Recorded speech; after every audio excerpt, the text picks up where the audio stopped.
সেবা করো। এইভাবে গুরুদেব আমার ছোট ছোট দুঃখীকে সেবা করছে, আর গুরুদেবের সেবায় ছোট ছোট দুঃখী আমার সুস্থ হয়ে উঠেছে, আর সুস্থ হয়ে উঠে বলছে, গুরুদেব দাও দাও, আবার তুমি আমাকে মাটির কলসিটি দাও, আবার যাবো আমি ওই সুরধুনি গঙ্গায় মাটির কলসি করে জল আনতে। এই বলে মাগো ছোট ছোট দুঃখী আমার মাটির কলসিটি মাথায় নিয়ে চলেছে সুরধুনি গঙ্গায় মাটির কলসি করে জল। আর মুখেতে গাইছে যেন, আরে চলে আমার জয় মধুর বৃন্দাবন,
কলসি করে জল নিয়ে এসেছে।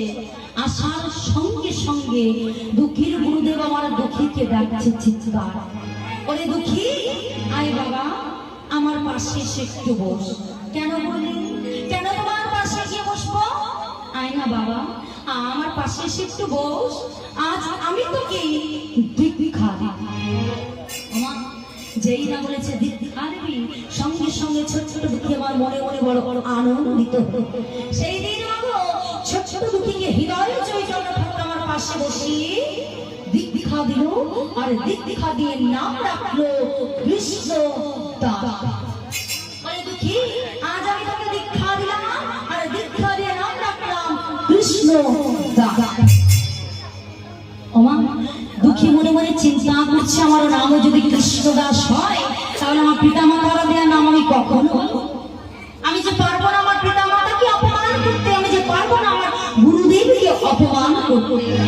ও গুরুদেব, আমি কাউকে অপমান করতে পারবো না, তাই আজ থেকে আমার নাম হবে দুঃখী কৃষ্ণদাস মন্ডল। দুঃখীর গুরুদেব দুঃখীকে বলছো রে, বেশ বেশ, তুই তো বেশ বলেছিস, তবে তাই হোক, আজ থেকে তোর নাম হোক দুঃখী কৃষ্ণদাস মন্ডল। যা বাবা, এবার তুই বাড়ি ফিরে যা। ও গুরুদেব, আমি তো বাড়ি ফিরে যাওয়ার জন্য আসছি, তাহলে তাহলে তুই কি করতে এসেছিস? ও গুরুদেব, এবার তুমি আমাকে বলে দাও 64 প্রকার সেবার মধ্যে কোন সেবার অবলম্বন করলে আমি ওই রাধা গোবিন্দের যুগল চরণ লাভ করব। ওরে দুঃখী, এ কথা তো আমি তোকে বলতে পারবো না।